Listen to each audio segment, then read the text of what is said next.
Hello, everyone, and welcome to another episode of Stigler for the Details. My name is Alan Dickerson, known in some wargame circles as Stigler, and today we're going to do an unboxing of a long-awaited new installment of the Great Battles of the American Civil War series called Into the Woods, the Battle of Shiloh, April 6th and 7th, 1862. This game is designed by Dick Whitaker, and this is an extension of the Long in the Tooth series that was begun by Richard Berg long ago with Terrible Swift Sword, then mutated to the new GMT chit pull system. And we're going to have a look inside this box here and see what we get. We can see we've got a nice large 2-map representation of the area around Pittsburgh Landing along the Tennessee River. And we see we have a complexity of 7 and a solitaire suitability also of 7. All right, let's have a look inside here and see what we get.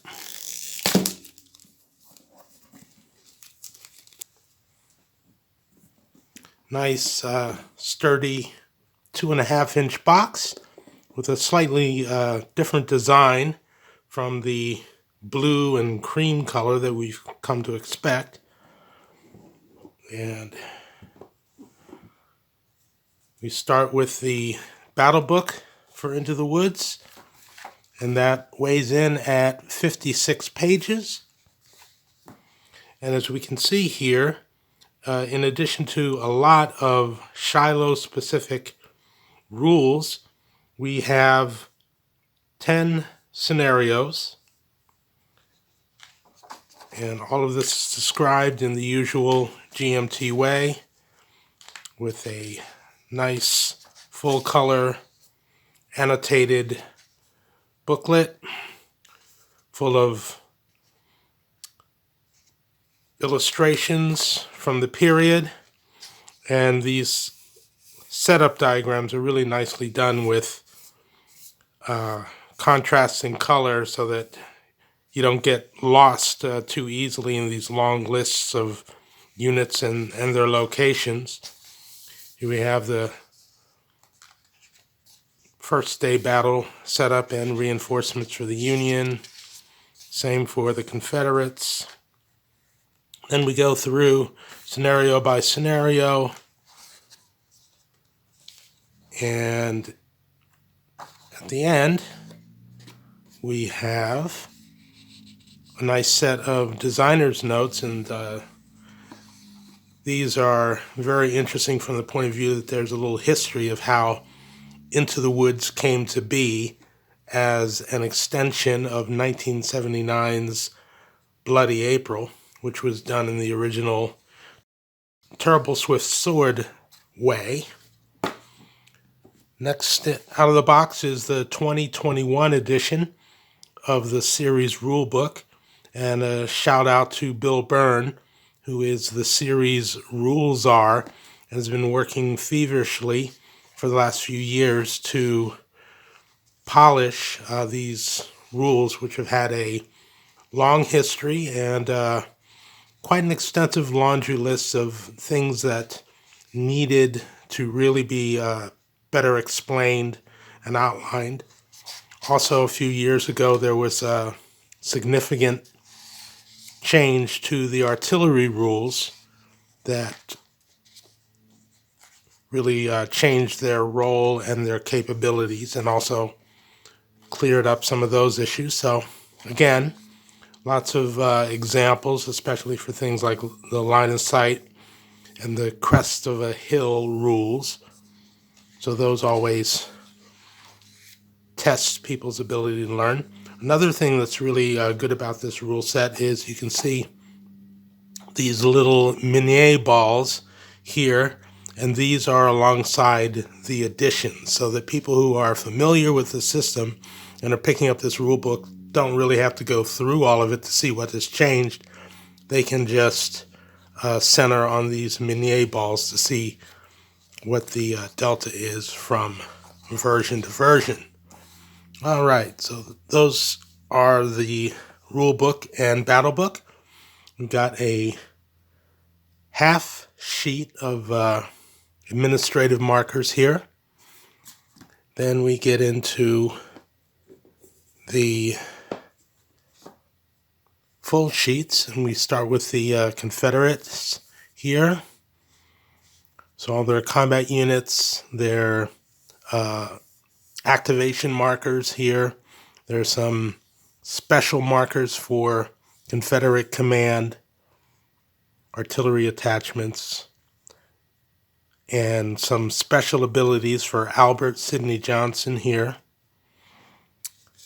Then we have the Union side, which has all of the Union's divisions here. I think there may be 9 or 10 of them. 1, 2, 3, 4, 5, 6, 7, 8, 9, 10, 11, actually, divisions.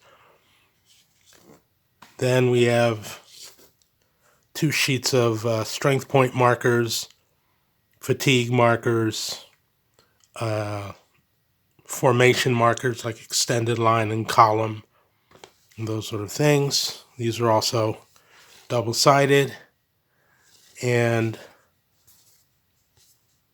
quality looks really good. They're half-inch, 280 to a sheet, and they look like they will punch out really easily.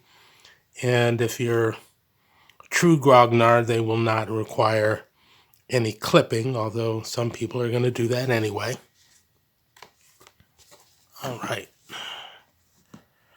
Next, we move to the maps. And here, I'll start with the north end of the map, and it's on a glossy paper stock of light to medium weight. And here we have half of the map here. You can also see here we have a time record track. We'll later get to some time record cards, but those aren't necessary. If you have the full game set up on the map, you can use the time record track here on the map. Have a nice elevation scale here, full terrain key. And on the map, obviously it's a very, very wooded, but you can really see a big difference between this map and the old Bloody April map, which kind of featured the graphics of what I call the broccoli overcast, where almost all of the hexes were just completely green. And in that system, elevation levels matter less than they do now. So here the woods had to be thinned out because they actually were fairly thin in a lot of places. And also you need to be able to see the elevation changes here such as they are. It's not a lot of elevation changes here in the battle area, but there are some. So there's the northern map. Then we have the southern map here. And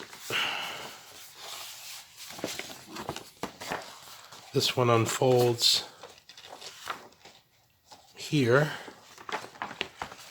And you can see that the higher elevations are all here, but these are really not going to factor in the battle. The Confederates come from this direction and are sweeping towards Pittsburgh Landing, which is to the northeast there. So this area really won't see a lot of action, but of course all of these fields that break up the Pittsburgh Landing area will come into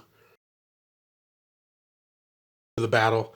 You have a lot of Union camps and even some symbology, some piled artillery balls for where artillery start. Little horse heads here for where the Union cavalry units start their day and bivouac. Very nicely laid out and illustrated. This the map was done by Dick Whitaker, started by Dick Whitaker, and then, of course, after he's done with it, then Charlie Kibler takes over and adds his special touches that really make these maps pop. Now, adding additional value to this package is that there are 2 scenarios that are played on these small maps, which are small portions of what appears on the main maps, but allow you to explore these smaller parts of the battle without having to set up both maps. So people who are pressed for space or time can use these 2 battles, Scenario 2, Sound the Long Roll, and Scenario 6, the Sherman-McClernand counterattack, to either play shorter games or maybe to use this as the introduction to the game before you decide to actually try the full April 6th or even the 2-day April 6th and 7 scenarios. So rounding out the set, we have 2 player aid cards, 1 for each player, and these are kind of standard for the series, except that they put the logo of the game in question on there. But basically these have on the inside the range effects charts and the fire tables for both small arms and artillery. These will be used constantly throughout play. And then on the back we have the steps and the tables for shock resolution, and this will also be used a lot. Also the shock resolution procedure, which is very easy to forget the exact order, and you really do have to do them in the proper order. Also here in the front, the rally table, brigade orders, brigade coordination table, and the a fan favorite there, the loose cannon rules, where brigadiers are rated for their personality and their command style. And sometimes when they attempt to change orders on their own volition, it can result in a loose cannon, which can lead to foolhardy charges or reverses, retreats away from otherwise good-looking opportunities to attack. All kinds of funny things can happen as a result. Then we have 2 more player aids cards, which have on the front the terrain effects chart, and on the back the all-important second disorder table, which tells you what to do when a unit that has been previously disordered suffers a second disorder through any number of game situations and what the result of that is. Then we have some very Shiloh specific cards here: alert schedule, rules for Union Brigade missions, battle events, or random events as they're sometimes called in other games. Some additional rules for ammo resupply. That's an interesting new concept I hadn't seen. And then finally, a turn track for players who want to set this up in all its glory. They can put these off to the side and navigate all of that. So we have Saturday and Sunday for Scenario 10, and for Scenarios 1 through 9, just, well, no, this can go to a second day as well. And finally, we have the activation marker sheets for both armies, where you will collect activation chits, routed and eliminated units for each of the component divisions.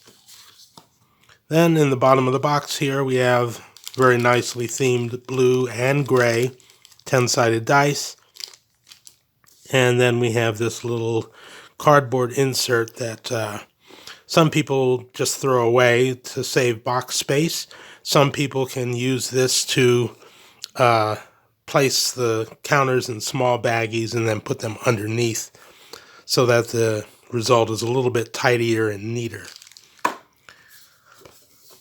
So we've got a really nice looking package, and I believe the retail on this is only $59, and the P500 price was only $40. So just like Death Valley before it, value is just not even a consideration when considering Into the Woods. You definitely get your money's worth and then some. 10 scenarios, lots of variety, new special rules, and great looking components. So there's the unboxing for Into the Woods. This has been Stigler for the Details, and we'll see you next time.